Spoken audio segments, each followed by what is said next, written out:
The introduction of superbosses in the video game landscape was monumental. Outside of the core path, they offered ways for players to test themselves beyond simply creating self-imposed challenges.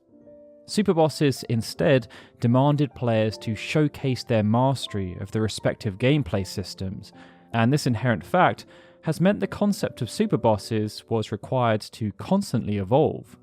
They have been forced to adapt so as to push players to become the best versions of themselves within a specific setting. But beyond that, superbosses also needed to adapt and be mindful of the wider landscape relating to player habits and expectations, because there's nothing worse than a superboss that feels too easy to beat. Final Fantasy has learnt this lesson well, and it's perhaps why there are so many famous entries into this particular design trope that originate from within this franchise. In the previous 3 episodes of the series, we explored how the concept of superbosses in association with Final Fantasy has changed and evolved across almost 2 decades, identifying numerous traits and where they have resurfaced.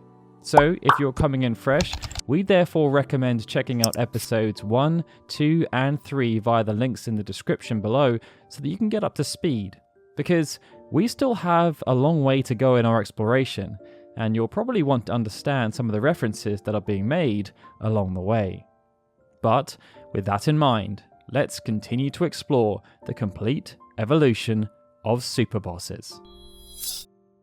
One of the core design tenets of Final Fantasy was that each game should be independent from one another.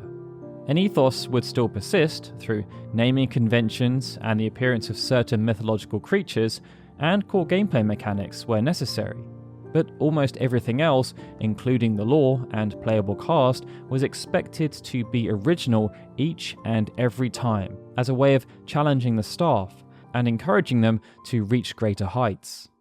By the time Square had merged with Enix, this philosophy had led to the creation of 11 incredible original worlds that were associated with the main number games, and even more when including powerful spin-offs such as Tactics and Crystal Chronicles. They each feature their own cast of characters with compelling heroes and villains. But even though there had been numerous games that saw these worlds collide, such as Tactics, Itadaki Street, and Kingdom Hearts, there had never been a game created that saw protagonists and antagonists from every mainline game connected via a shared mythology. And outside of Erguise, there had never been the notion of seeing how these characters handled in a live-action fighting environment. This all changed with the launch of Dissidia Final Fantasy. Developed as a unique fighting game that would serve as both an extension of the original Final Fantasy and as its own original canonical universe, Dissidia found a way to have the main protagonists and antagonists of the main numbered games come together. And at the heart of it all was Chaos, the antagonist from the original Final Fantasy.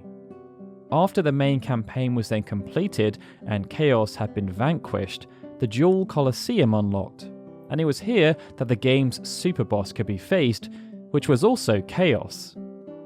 The Dual Colosseum served as an optional gameplay mode, not too dissimilar to Trial Mode in Final Fantasy XII International Zodiac Job System. The major difference, though, was that unlike Trial Mode, where everything was crafted to end with a crescendo against the Judge Magisters, Dual Colosseum was random. There were 5 different courses available, each pitting the player against enemies of differing strengths, and the final course, dubbed Blackjack, saw the player square off against enemies ranging between level 100 and 150. But this was not made available until the completion of an additional storyline campaign called Inward Chaos. It was only after Inward Chaos was cleared that Blackjack could be tackled, and within this course, it was possible to fight Chaos at level 150, a significant upgrade on the version of Chaos encountered during the story. This then introduced an interesting twist, as the game's representation of a superboss was an enhanced version of the game's final boss.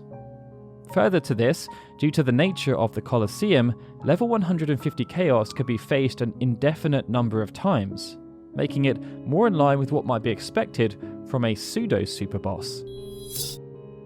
After working on the Final Fantasy IV remake, instead of then proceeding to work on a Final Fantasy V remake, the team decided to create Final Fantasy The Four Heroes of Light.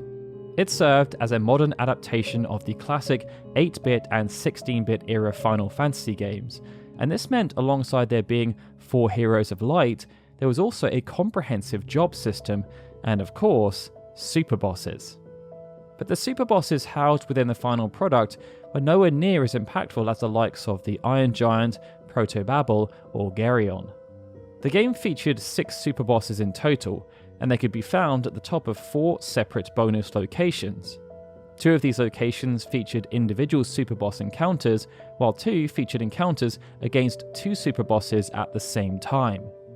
In theory, this was an intriguing notion, as there had never before been multiple instances of multi-boss encounters within the same game outside of Final Fantasy XI. However, in each instance, even those where 2 superbosses were encountered at the same time, the fights were weaker than the game's final boss, and this therefore made them more akin to pseudo-superbosses, as the strength of Warmech, for example, was weaker than Chaos in the original Final Fantasy. With so much time having passed between the release of Final Fantasy X-2 and Final Fantasy XIII, even though core members of the team persisted between both projects, they ended up featuring fundamental scope and design differences. One thing that did remain, however, was the notion of superbosses. The most notable came via the Seath Stones. Not dissimilar to the hunt system in Final Fantasy XII, Seath Stones could be found littered throughout Grand Pulse, and they housed challenging encounters of increasing difficulty known as marks. The final Seath Stone, which could be accessed after defeating marks 27 through 51, then contained the most devilish mark, known as Vercingetorix. Much like many prominent superbosses from the franchise's past, Vercingetorix had in-game lore rooted in history. It was revealed to be one of the Undying, an ancient group of fearsome Seath who refused to surrender when their focus was left unfulfilled. This then had parallels to the likes of Omega and Paragon in Final Fantasy X and X-2 respectively, as their rage allowed them to live on. Amongst this group, Vercingetorix was known to be the strongest, and that designation held true within the actual encounter itself, as it had a huge pool of HP and very high individual stats. Those attributes were then enhanced by numerous other mechanics that were common amongst previous superbosses. One of the most intriguing aspects here came via an ability called Wind Shear. Like many superbosses before, Wind Shear enabled Vercingetorix to perform numerous strikes at the same time, with the default version landing 9 times. Omega Weapon, Paragon, and Angramenu each had similar abilities, and perhaps this was mere coincidence, but those 3 superbosses were all developed by teams working under Yoshinori Kitase. Where Vercingetorix differed, however, was that the potency of Wind Shear could be upgraded as the fight endured. And this represented a significant evolution. During specific health reduction milestones, Vercingetorix would sprout more wings, and each time the power of Wind Shear would increase. By the time Vercingetorix was down to 30% HP, Wind Shear could land a massive 27 times. The enhancement of Wind Shear also highlighted that Vercingetorix was adaptive. At numerous intervals throughout the fight, new abilities started to be introduced, but perhaps the most notable were Putrescence and Wicked Whirl. Alongside this, Vercingetorix also made use of another superboss staple, Doom. Now, it should be said that Doom had a strong mechanical association with Final Fantasy XIII in general, with it often being cast after a specific amount of time had passed during prominent boss encounters. But death-inducing status effects also had a long-running history with superbosses, and Doom could be inflicted by penance by the Terra Graviton ability. Now, much of this was par for the course based on the established role of superbosses, but Final Fantasy XIII also featured another superboss that served as a throwback to the earlier days of the trope. Longui was a hulking mechanical beast that could be found wandering the world map, and this harkened back to the days of Final Fantasy V, VI, and VII. But similar to Final Fantasy VII, where Ruby and Emerald would only appear after certain progress was made in the game, Longui would only appear after defeating Sith Stones 56 through to 62. Once that criteria was complete, Longui would replace existing hulking beasts known as Adamantoise and some of the Adamantoise, and it was far more fearsome than either of those two weaker variants. In this regard, there was a loose connection with Ultima and Omega Weapon and Nemesis in Final Fantasy X, as they were all three variants of the same enemy. But the other interesting note here was that Vercingetorix had the same relationship, as it was much stronger than Mithridates and Bituitus, two lesser variants.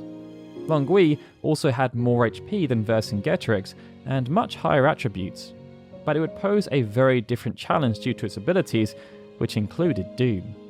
The main challenge came from Longui's legs. Similar to previous superbosses such as Ruby Weapon, the legs provided a lot of utility and had their own individual health bars. It was only once the legs were defeated that Longui would become suitably vulnerable, and while in this state, Longui would be prohibited from using its powerful Stomp ability. Before we dive into exploring how Final Fantasy Dimensions then introduced a whole host of new superboss traits, a small shout out for our incredible Patreon supporters. Without their support, this channel would not be possible, and we are incredibly grateful. If you would like to support the channel, consider becoming a member of Patreon. For as little as $3 per month, you get access to perks such as watching videos a few days earlier and ad-free. Once this series is complete, we'll also release an audio-only version so that you can listen wherever you want, just like a regular podcast. Now, let's talk about some more superbosses. Final Fantasy Dimensions was developed with a similar mindset to Final Fantasy IV Heroes of Light, in that it was meant to pay tribute to the 8-bit and 16-bit games in the series, but here the similar graphical style was even adopted. It meant the quintessential job system was back, and although the story played out using a new episodic format, it still had all the expected beats and a dramatic conclusion. After that conclusion, a new bonus dungeon was unlocked called the Gladiator's Hall, and found within were 3 superbosses. This was quite common, especially when looking back at the re-releases of earlier Final Fantasy games. However, Final Fantasy Dimensions mixed things up by having it so that each superboss had 6 different strength levels. And to increase a superboss's strength, which would see it gain more attributes, have better AI, and also gain access to more abilities, players would need to defeat each superboss twice at the current strength level. It meant to face the toughest version of each superboss, they would need to be defeated 10 times. Adamantoise, Gigantaur, and Omega Weapon were the 3 superbosses available to challenge, and each offered something unique from a gameplay perspective. There were also different rewards, but Omega Weapon represented the most difficult test out of the 3. One of the main reasons for this was due to the return of Terror Break. In Final Fantasy VIII, this was a devilish multi-hit move that attacked random targets, and that exact same application returned here. Across the 3, it meant there were some interesting challenges to be faced, and they would each need to be defeated a considerable number of times to gain access to the best equipment in the game. Dissidia Duodecim launched 2 years after the original game, and it served as a significant expansion. It saw a whole host of new playable characters added to the roster, and they took part in an original story arc that focused on another iteration of the continuing conflict between Chaos and Cosmos. After the story was concluded, an additional story mode unlocked, and after that was completed, another story mode unlocked, and it was here that the game's superboss, Feral Chaos, could be faced. Similar to other more recent entries, Feral Chaos could not be faced just one time, but multiple times. Within the 3rd and final story mode, dubbed Confessions of the Creator, it could be faced 2 times, with the second being markedly harder than the first. But Feral Chaos could also be encountered in Time Attack mode via the Crystal Course, and in the Labyrinth, which served as a modified version of the Dual Colosseum that appeared in the original game. Perhaps the most unique aspect around Feral Chaos, however, was that it could also be encountered in another scenario, and that scenario was unlike anything ever seen before in relation to a superboss. When starting the game, should players say they are a Dissidia expert, they will be forced to face Feral Chaos with immediate effect, and only being granted control with a level 1 lightning. It was designed to be an unwinnable battle, and it served as the only such instance of this happening in relation to a superboss to this point, but it was possible to still win. And should this scenario occur, then the game would act accordingly, by placing them at the beginning of the third and final story arc. Final Fantasy IV The After Years initially launched as an episodic mobile game before being transitioned over to the Wii. But with a new version of Final Fantasy IV being worked on for the PlayStation Portable, Square Enix decided to remake The After Years so that the two games could be packaged together and be made consistent. This required a load of changes to be made, as the game had to be transitioned over to being a standalone product. But despite so much work being done to make sure this transition was as smooth as possible, there was of course still time for the inclusion of a brand new superboss called Lost Babel. Similar to the superbosses included within the Final Fantasy IV Remake, Lost Babel had some pretty standard requirements players had to complete before it could be squared off against. For example, they would have to have beaten the game first.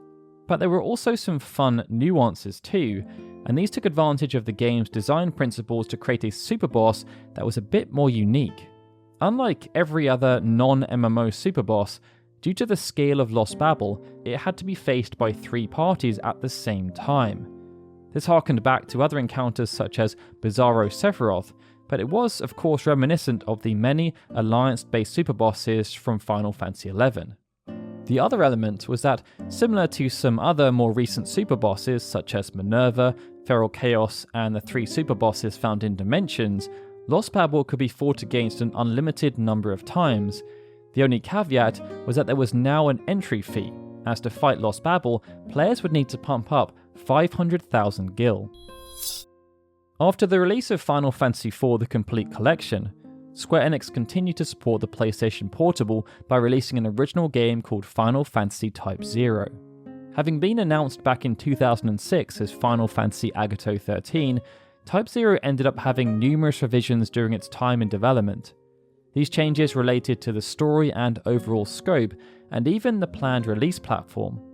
What gamers witnessed upon release was something quite different from the usual Final Fantasy game. It had a rich story, but there was a heavy focus on action-orientated gameplay, and this meant the notion of superbosses received a slight change. Throughout the illustrious history of Final Fantasy, the majority of games had been turn-based. The only major exceptions to this that also featured superbosses were Dirge's Cerberus and the 2 Dissidia games.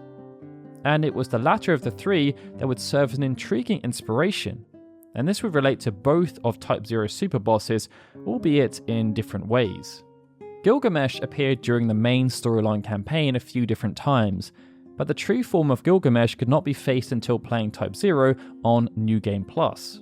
This represented a deviation on the previous New Game Plus criteria, as the superbosses locked behind that requirement could not typically be faced beforehand, but it also melded with Chaos and Feral Chaos, as both could be encountered as part of the story before a stronger version could be faced afterwards.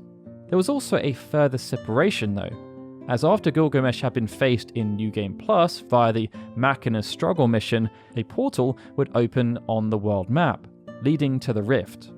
And it was here that the actual superboss could be faced, True Gilgamesh. However, the portal wouldn't actually appear until a 3rd playthrough of the game had been commenced, which served as an evolution of the New Game Plus requirement. The final encounter with True Gilgamesh also came with some other interesting nuances. For example, the player could not control who entered the fight. For every previous superboss, players almost always had complete control over how and when they undertook the encounter. The only real exceptions were accidental encounters such as was possible with Omega or Emerald Weapon. But excluding those mishaps, players were given ample time to prepare and go into each encounter with an optimal setup.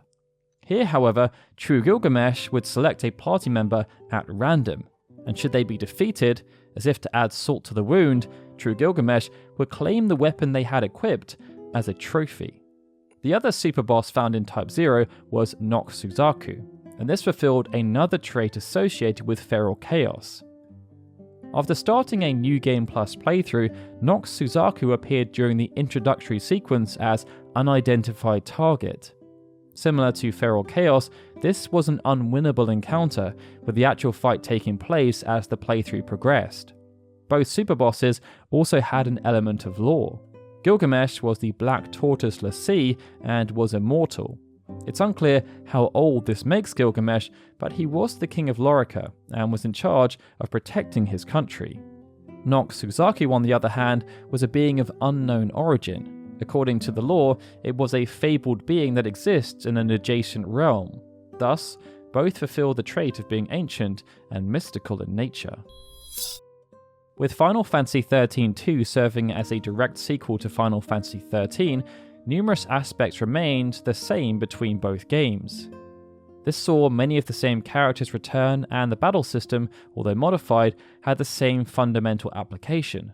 And this notion was then extended through to superbosses. Longui returned again as a superboss, and this time it had even more HP than it had before.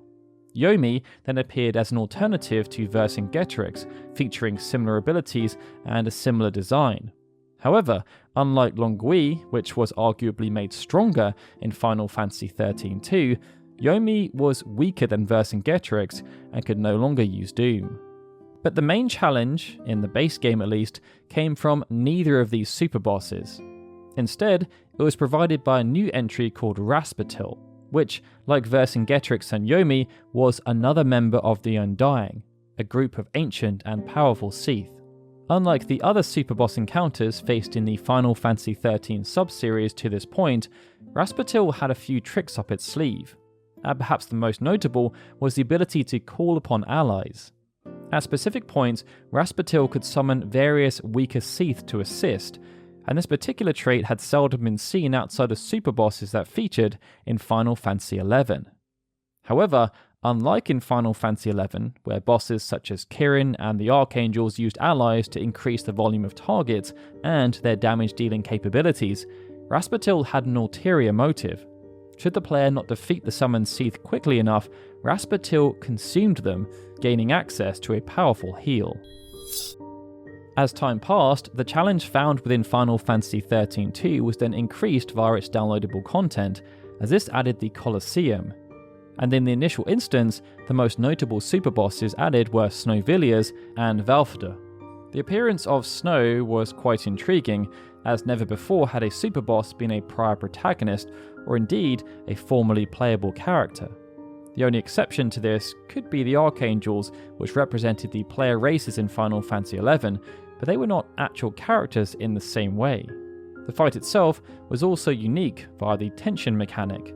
Snow focused his efforts on just one playable character, and the longer this focus was maintained, the more tension was built.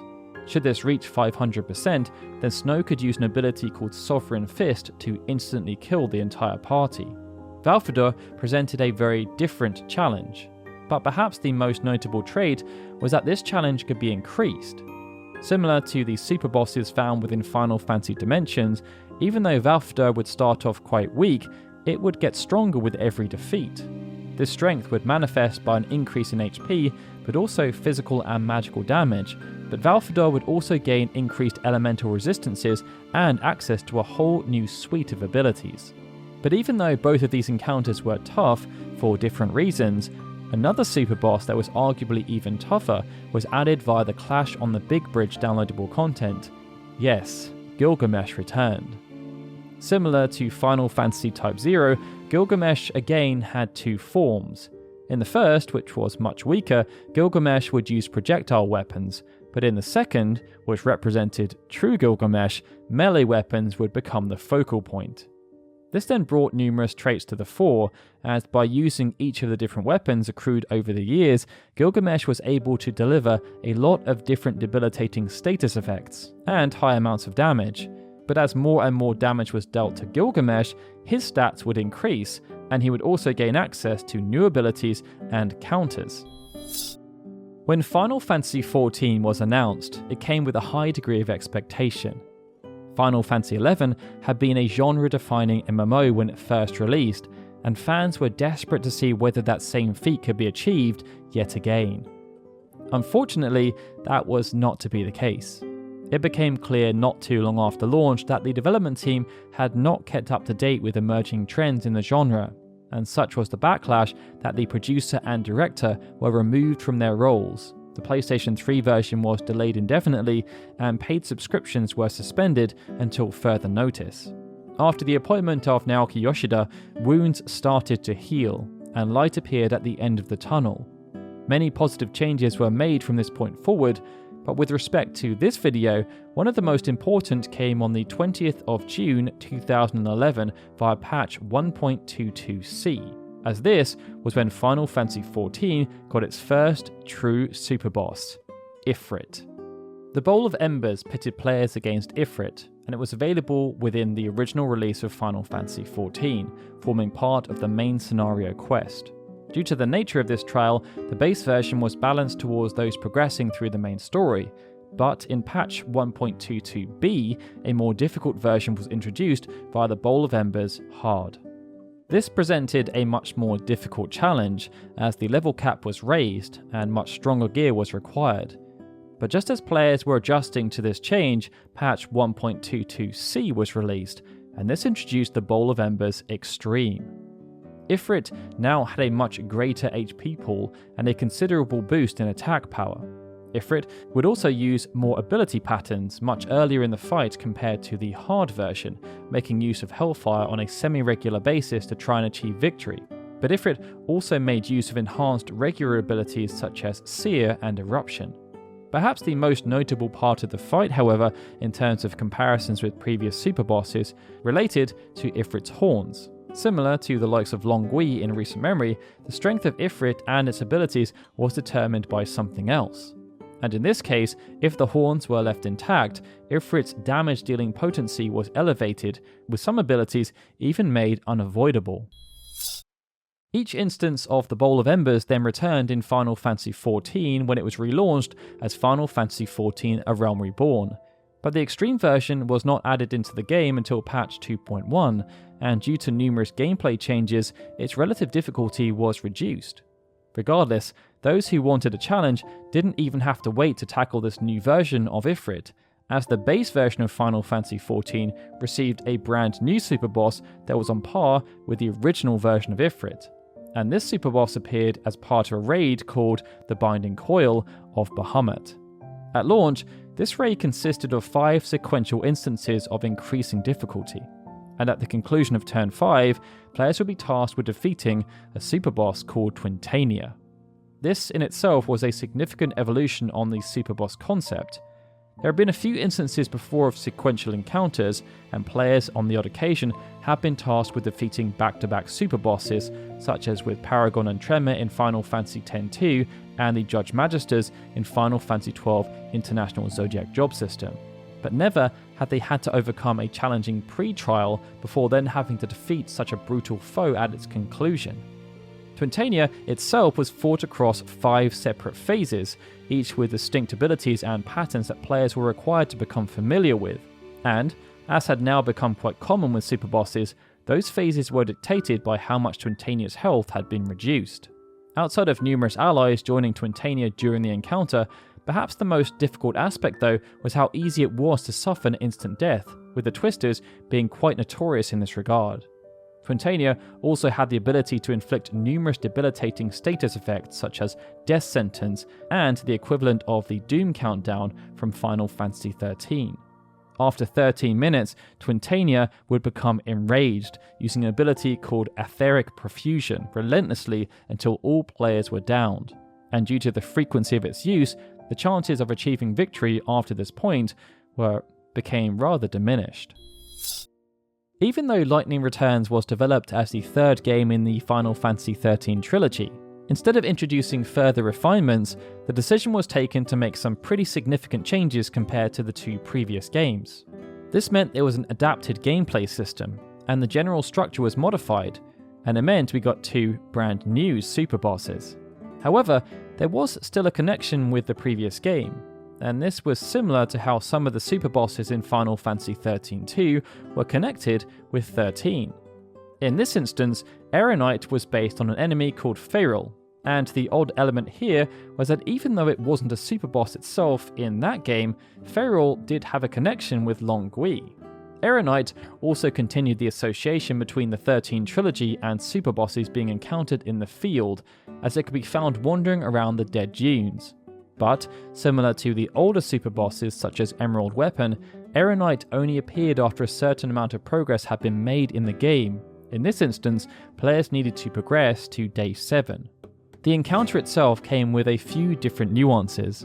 For example, Aeronite would adjust its strategy based on proximity. This was similar to how Yismat adapted should the player party try to create some distance. But whereas Yismat took the time to heal and self-buff, Aeronite was much more aggressive, using the Black Hole ability to suck lightning back into the fray and stop any attempt at escape. The other intriguing aspect around Aeronite wasn't so much that it adapted its abilities as the battle progressed, it was more what instigated the adaptation. Often, specific superboss phases were dictated by health being reduced to a certain point, or being depleted before then being refilled. Here, however, Aeronite changed its attack patterns based on how many times it had been staggered. Alongside Aeronite, Lightning Returns also featured another superboss called Ereshkigal. Unlike Aeronite, Ereshkigal could not be found in the field. Instead, it was hidden inside a bonus dungeon called the Ultimate Layer, which could only be unlocked after Lightning had completed enough side quests.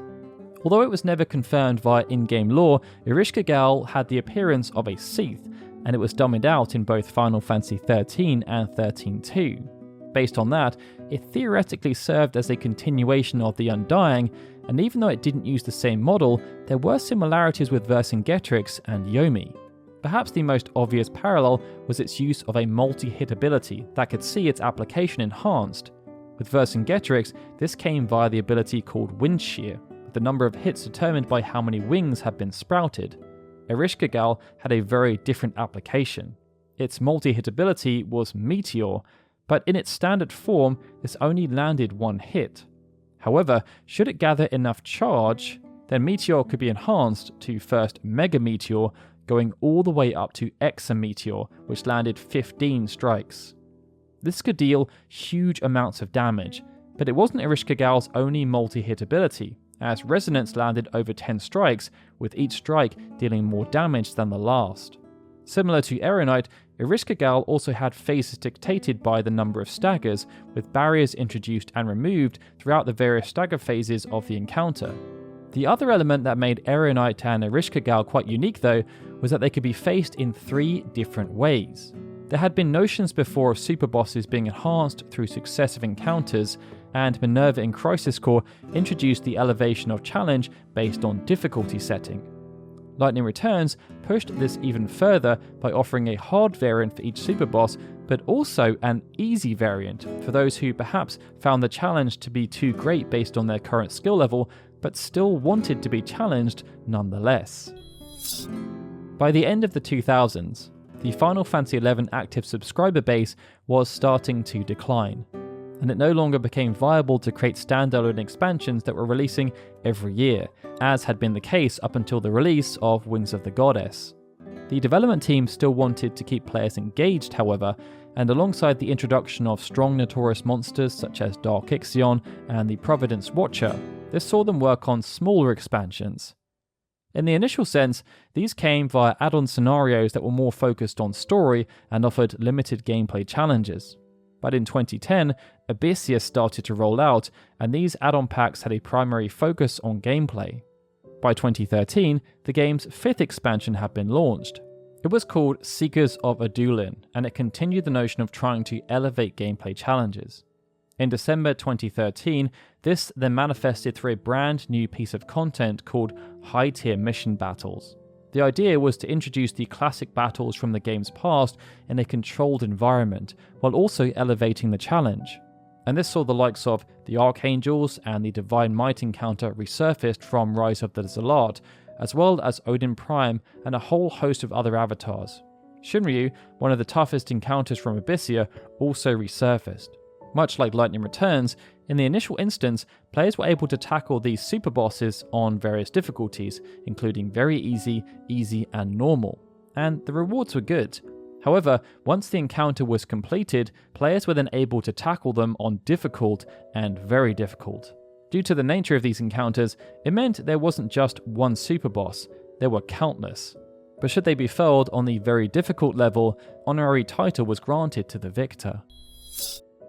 When Final Fantasy IV The After Years was remade for the PlayStation Portable, the original mobile and Wii re-releases were bolstered up in almost every way. But even though this version was quite definitive, Square Enix ended up in a bit of a pickle. They had chosen to release the Final Fantasy IV 3D remake on smartphones and PC as opposed to the 2D PSP version. They therefore felt that releasing the 2D version of the After Years as a follow-up to the 3D version of the remake would have created a considerable disconnect. So, they decided to remake the After Years in the exact same style as the 3D remake. But they didn't just stop there, as this new version of the After Years included many other changes, such as a minimap, autosave functionality, New Game Plus, and perhaps most interestingly, the removal of all of the extra challenge dungeons. But even though the dungeons were removed, that didn't stop the developers from introducing a whole new array of super bosses. And perhaps the most intriguing note here is that they were ported over from another game. The PSP version of Final Fantasy IV introduced the Lunar Eidolons as a group of tough bosses that served as a precursor to squaring off against Zeromus EG. 4 of the Lunar Eidolons were then carried forward to the 3D remake of the After Years. Each of them guarded a specific ability or piece of equipment within the game's final dungeon, and this was a fascinating detail. Earlier in the days of super bosses, it was not uncommon for them to be found within the game's penultimate or final dungeon. Prominent examples here were Omega and Shinryu, but also Omega Weapon and even Hades. But after a certain point, super bosses started to more commonly reside within bonus dungeons, or they were locked behind a specific set of increasingly difficult requirements. The 3D remake of the After Years reverted back to type, and they also increased this notion by having each of the Lunar Eidolons protect something, including powerful abilities and equipment. As individual fights, the other curious element was that they mirrored the 2D counterparts, having identical HP pools and the same abilities. But the 3D versions also had a load of supplemental abilities that they could use on top. This element then helped to classify the newer iterations of the Lunar Eidolons as tougher foes within their specific gameplay system, and it also showed that the notion of super bosses had continued to evolve. No longer were developers satisfied with creating original super bosses or paying homage to the past. Instead, we started to see numerous instances of older super bosses being brought forward to the modern day with a higher degree of frequency, with them then being adapted to their new environment. The other interesting element was the notion of super bosses being upgradable. They were no longer designed to be one-and-done encounters. Instead, super bosses were created to be recurring encounters that could even increase in challenge after being defeated. This fundamental change was then elevated further following the release of Yoshida's new vision for Final Fantasy XIV, but it also carried over to many other games, just in different ways. But with such dynamic shifts continuing to be seen, it just shows why this particular topic is one that captures the imagination. We still have a long way to go though, as Final Fantasy XIV is only just getting started. And within the next episode, we will start with Nail Deus Danas from patch 2.3, before exploring how Final Fantasy XIV continued to elevate the notion and challenge of super bosses, but also how mobile games such as Record Keeper and more traditional games such as World of Final Fantasy and Final Fantasy XV continue to tackle and evolve the subject. But for now, thank you so much for watching. My name is Daryl, and this has been the latest video from Final Fantasy Union.